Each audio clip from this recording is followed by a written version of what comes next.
এই রানী তার লম্বা নাকটাকে একদমই পছন্দ করতো না। এজন্য কোনো পেইন্টার তাদের ছবির মধ্যে রানীর নাকটাকে লম্বা করে আঁকলে রানী তাদেরকে মেরে ফেলতো।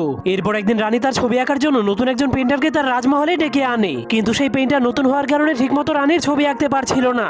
এজন্য সে ওই রাজমহলের ঝাড়ুদারকে ছবি আঁকার দায়িত্ব দিয়ে নিজে সেই রাজমহলটাকে ঝাড়ু দিতে শুরু করে দেয়। তখন সেই ঝাড়ুদার অনেক কষ্ট করে রানীর ছবি এঁকে দেয়। এরপর ছেলেটা সেই ছবিটাকে নিয়ে রানীকে দেখানোর জন্য নিয়ে যায়, কিন্তু তখনই একটা মাছি তাকে অনেক বিরক্ত করতে শুরু করে দেয়। এজন্য সে তার হাত দিয়ে মাছিটাকে মারতে গেলে মাছিটা বেঁচে যায়, যার কারণে সে অনেক রেগে রানীর সেই পেইন্টিং দিয়ে মাছিটাকে মারতে শুরু করে দেয়, যার ফলে অবশেষে সেই মাছিটা মরে যায়। কিন্তু সে তার হাত সরানোর পর দেখতে পায় মাছির রক্ত রানীর নাকের উপরে লেগে গিয়েছে, যার কারণে সে অনেক ভয় পেয়ে সেই রক্ত মোছার জন্য রানীর নাকটাকে ঘষতে শুরু করে দেয়। কিন্তু সে দেখতে পায় ঘষার কারণে রানীর পুরো নাকটাই মুছে গেছে। এজন্য সে নাকটাকে আবারও আঁকতে গেলে সেই নাকটা আরো খারাপ হয়ে যায়। কিন্তু এরপর সিপাহীরা তাকে ধরে রানীকে সেই ছবি দেখানোর জন্য রানীর কাছে নিয়ে যায়। এরপর সে রানীকে সেই ছবিটাকে দেখাতে শুরু করে। তখন রানী মন দিয়ে সেই ছবিটাকে দেখার কারণে সেই পেইন্টার অনেক ভয় পাচ্ছিল।